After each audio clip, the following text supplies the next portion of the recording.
Hello, and we are back again in another hangout. This time, we are going to talk about the 9 deadly sins to avoid in decision making. Uh, Here today, as always, we have Sophie Sandel.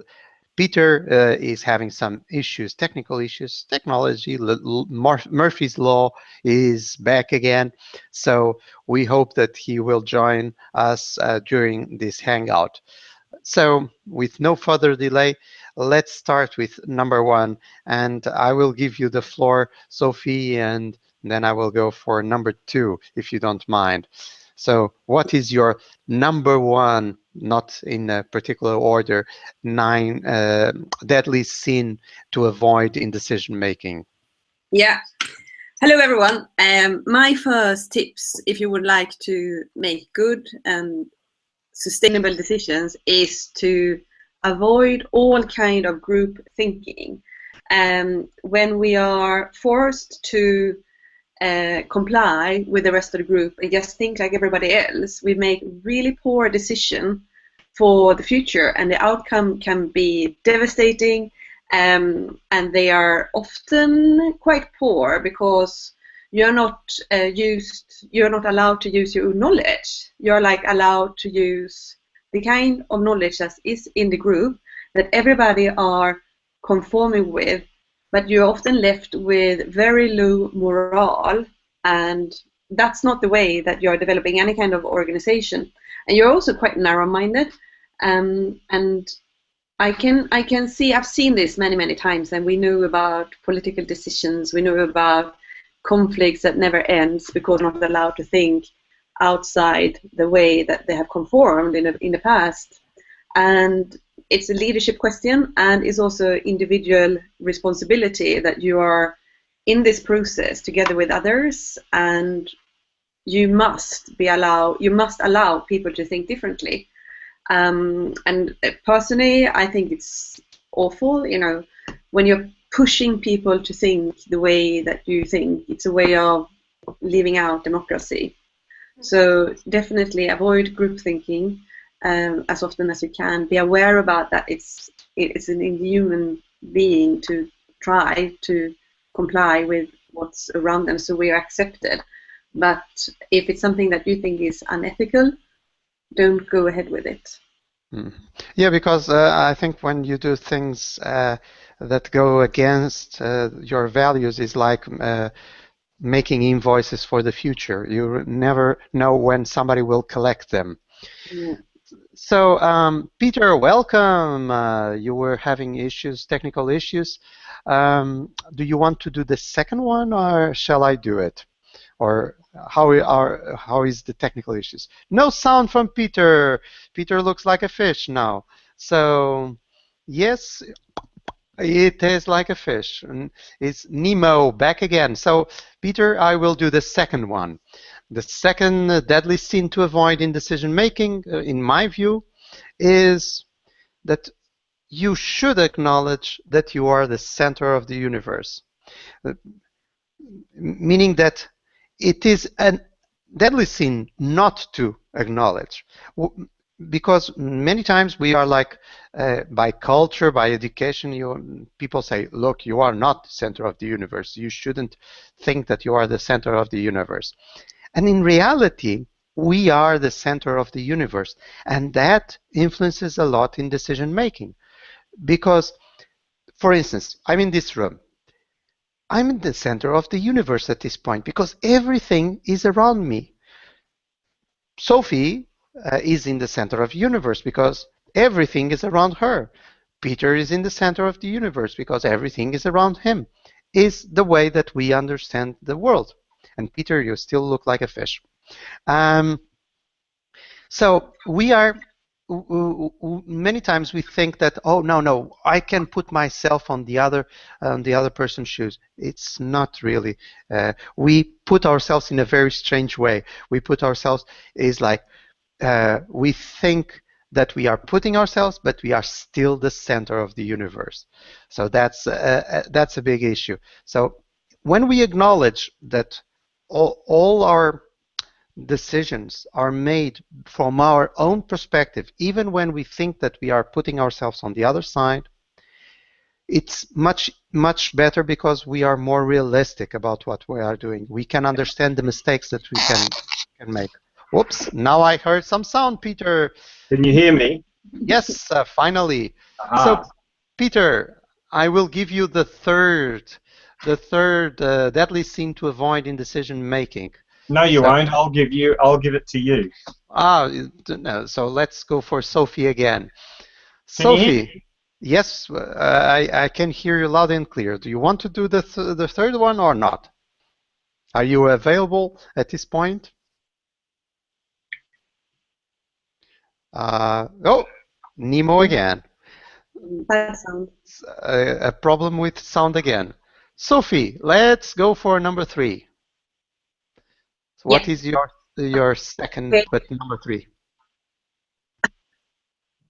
A big one. I think everybody has it in them. It's something that's very human, and that's it is to avoid making any decisions at all.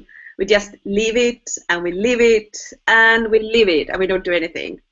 And if you want something done, you have to take a decision. You cannot think and think and think and procrastinate and drink a coffee and have a Coke and go for a walk. Sometimes you just have to do things. And I had an epiphany. It was 2012, just after the Olympic in London, and I was procrastinating a whole summer about certain things, what I should do. And I went to a talk, and there was a speaker there. Her name is Natasha, and she was speaking about this. And that at that point, I had been procrastinating for 2 months, and she said something inside. Well, if you don't make a decision, you cannot correct anything. So you have to make the decision, and if it's the wrong decision, you have to correct it. And I was like, yeah, that's true. So it's better to do something than holding it back. And whatever it is, you are like, shall I do this sport challenge? Shall I set up this website? Shall I try out to write this article? Whatever it is you're thinking about doing, you have to start somewhere and get that feedback back, because then you can correct it. If you don't do anything, you cannot correct anything.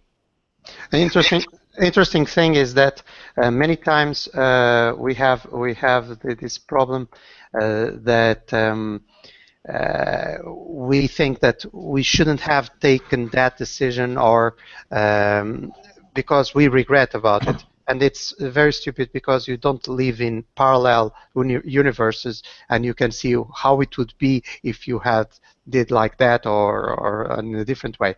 So I'm quite agree with that point, that you have to think that there is a time for decision that should be short, that should be enough, and not think that you need all the data, because you will never have all the data. So Peter, can we have our wisdom with us? Yes, we can. Okay, let's move where we can. So you can hear me, yeah? Yes. No Okay. Nemo.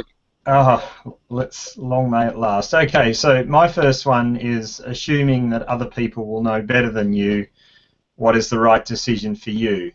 And that's a particular trap if they seem particularly confident or certain. So back in 2007, I started getting into property investment. My timing was impeccable, as you can imagine. But what was interesting at that period was there was such a hype around investing in property, and everyone saying, oh, you've got to get into it, and it was interesting because I even recall thinking, I might just get into that and stop doing the work that I'm doing now. And that was totally insane. I'd spent 7 years of my life training to be an organizational psychologist. I've been working in the field for a long time. And I was going to give all that away just so I could make money in property. But it was kind of like everyone seemed to think this was the way to go. And of course, it turned out to be a horribly wrong decision financially for me. But beyond that, it was just listening to other people and thinking that just because it's right for them, somehow it's right for me. Very good. So Peter, can I ask you to do the second one, your second one also? Well, I'm very happy to. In fact, it's an interesting one because it fits nicely with my other one. So my first one was assuming that other people will know better what is the right decision. The second one is assuming that other people's perspective is of no value at all. So I think the trap we can fall into is we either believe that everyone knows better or that we believe we always know better, and both of them are traps. And I think coming back to my property investment example, the particular opportunities that came my way, I didn't want to get anyone else's opinion because I was so convinced that this was the right way to go, and I didn't want to hear a contrary view. And that also was a big trap because there are people who can say, have you considered this? What would you do if that? But I didn't want to know. So I think, like all things in life, it's about balance. It's about listening to other points of view, but then making up your own mind. Okay, so thank you very much. I will, number 6 for me, I just changed a little bit the order because to fit exactly what you were saying, my number 6 is acknowledge the importance of surrounding yourself with people that are different than you. Yes. It is so important because when I see that, for instance, in many companies, you tend to, if you are a CEO, you tend to organize a board with people that are just like you. And then you don't understand why you go over a cliff and everybody was saying, yes, it's the right decision. Because everybody sees the reality in the same way. They are like, they have the same experience, they have the same the same view of the world, so they go over a cliff with a smile because nobody says, look, there is a cliff there, did you see it?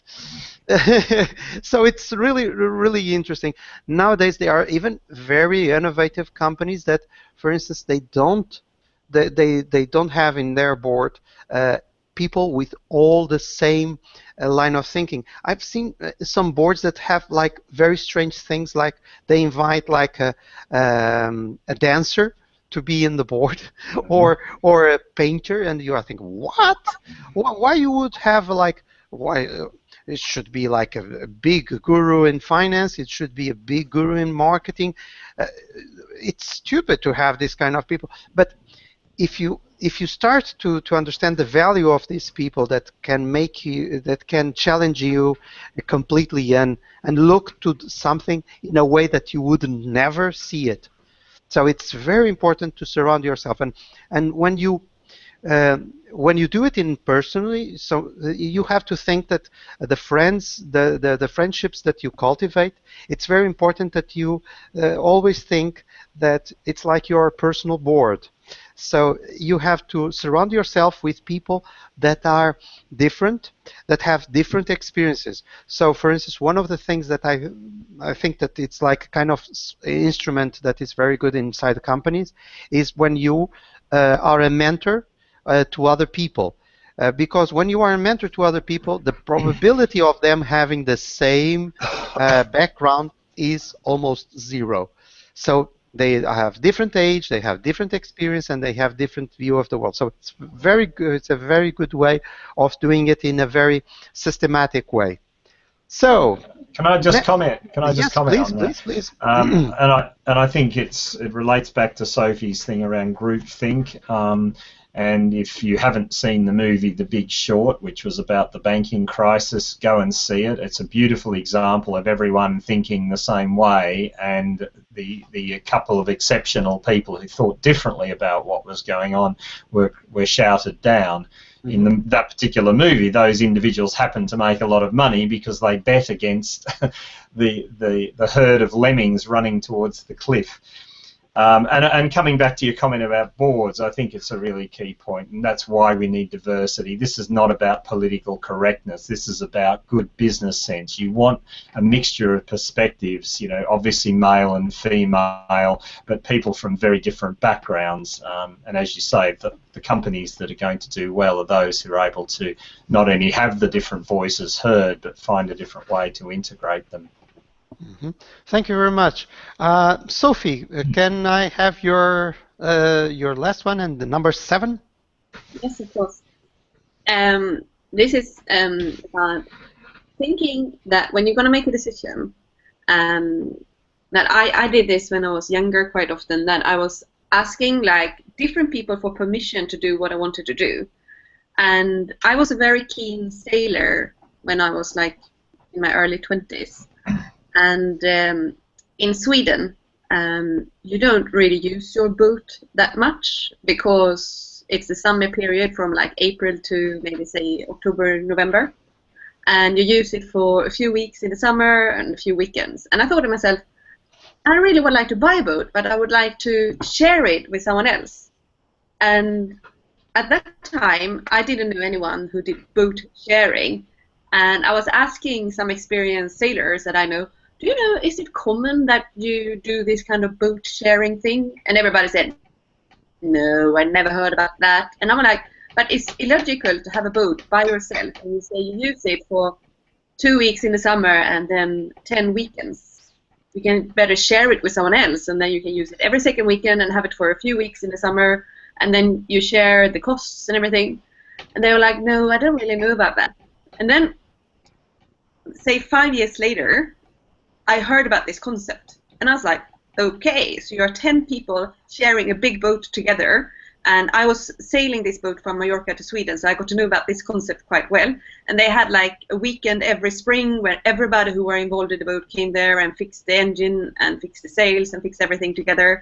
And it's much easier to do it that way instead of having that burden on yourself. Mm-hmm.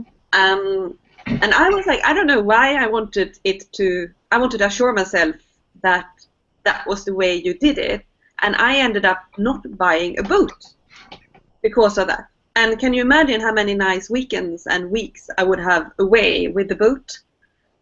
And now that is not in my life because of me asking for permission and sort of thinking like, I need someone else to confirm that this is the right way to do it.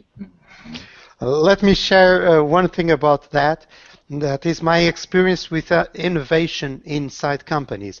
Many times, I'm quite I'm a bit of a crazy guy, so sometimes I propose innovative solutions, and I propose this to people that say that they are major innovators and they are working innovating companies. They love innovation, and when I bring them, okay, I thought about this solution that is completely different, and I think it goes well with your needs. And the reaction of most people is like, that is very interesting. I think it can work. By the way, has anybody else done it before? And I'm like, it's innovation. By definition, it should be the first time. And when I hear the I understand. It's dead on the water. But I'm an innovator, okay? But I always like to prefer somebody else to do it first. Yeah. So it's a problem with innovation in companies. So number 8, can we have it from you, Peter? Sure. And that was a lovely story, Sophie. It's a great example of how we come up with an idea, and then later we realised that our idea was actually a good one. It's just that nobody else saw it at the time. So it takes a bit of courage and confidence. But a leader, by definition, is a person who goes first. So, yeah, I'm sure we've all done that.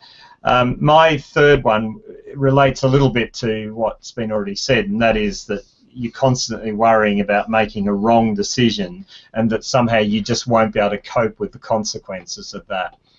I think we do that a lot to ourselves. A number of years ago, one of my clients was a CIO of a company, been there some time, he was being paid very well, he was quite enjoying the challenge of the role, and he got offered another job. And we spent quite a bit of time talking about the pros and cons of each job, and that you could see there were good reasons to go and good reasons to stay. But I ended up saying to him, I gave him my opinion on what I would do, and my opinion what I would do is to go to the new job, because it's a new adventure. You're going to have, you'll be learning new stuff, experiencing new stakeholders. It'll be challenging, but I think it'd be a good thing to do. That was my opinion, but I said ultimately you have to make the decision. And I said, to be honest, it doesn't matter, because if you stay where you are, those kind of opportunities will come up again in another year or 2 years. They'll come up again. So whichever route you take, you'll have valuable experiences, and you can't really lose. And I think we worry that we might regret it. We have guilt and all of this sort of thing. But as you said, Philip, you can't know that alternative reality. So the key is to see life as an adventure. Just say, let's find out what happens, and whatever happens, I'll have the ability and resources to handle it when I get there. And you can change it, like Sophie said a moment ago, if you go on the way. So number 9, and for me, is not acknowledging that there is no decision without emotion. This is like a scientific fact that people normally don't acknowledge. There is a famous neuroscientist. Actually, he's a Portuguese guy that is very famous also in the US, because his work is basically in the US. He's called Antonio Damasio. And he made a book about decisions and how the brain works. So to make a very short digest of the book is called Descartes' Error.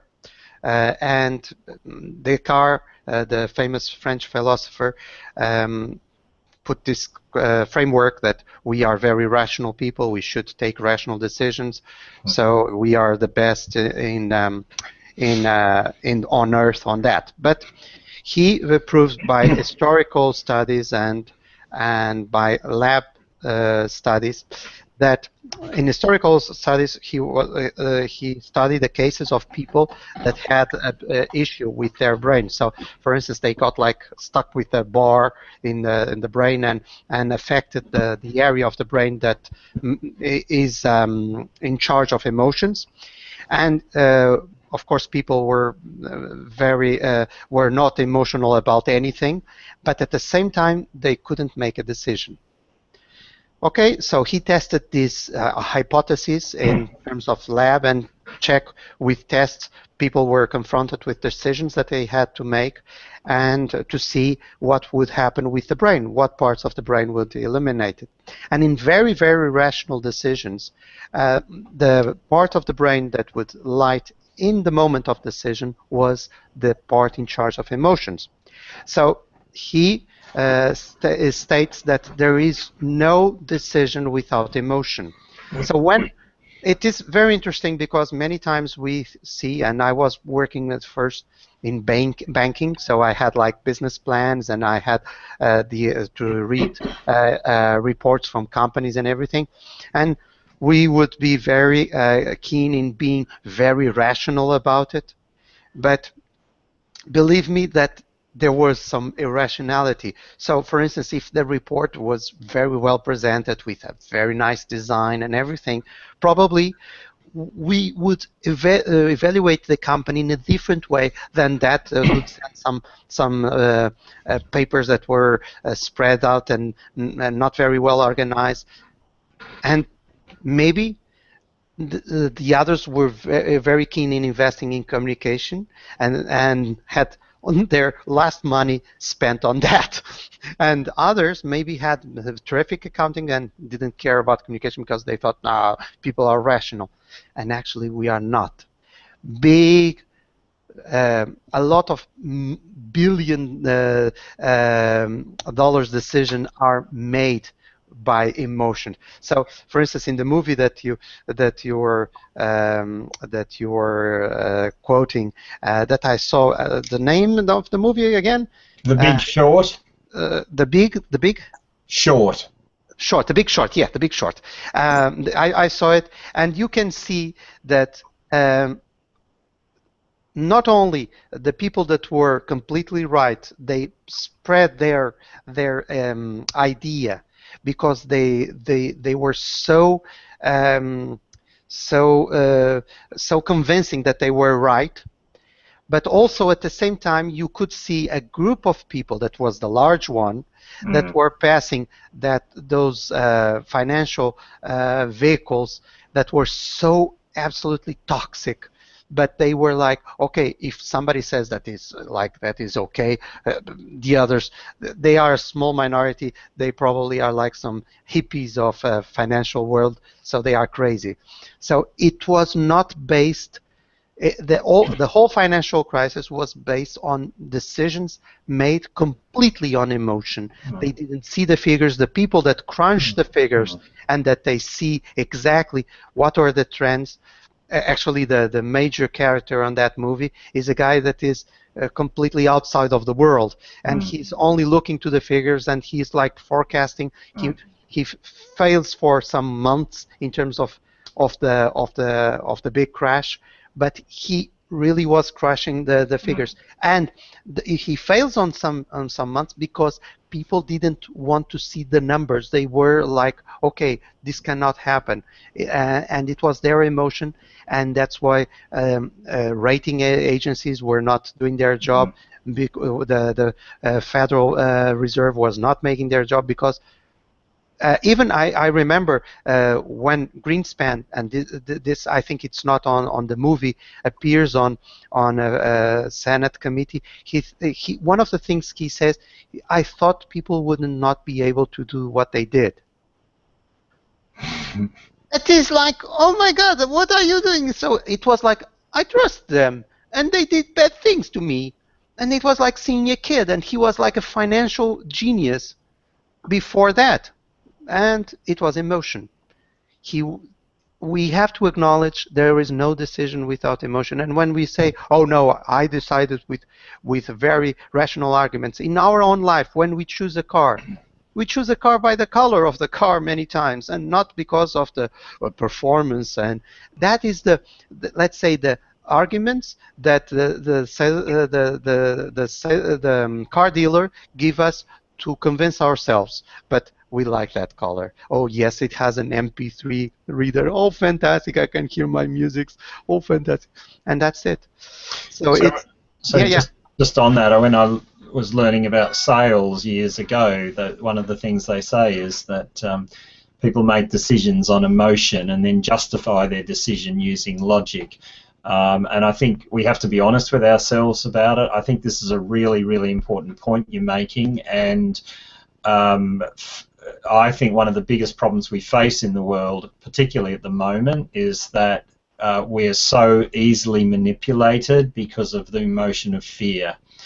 And so for example, the chances of being killed by a terrorist attack are so minute. There are so many other dangers in our world, but then there isn't the hysteria about those dangers the way there is about that.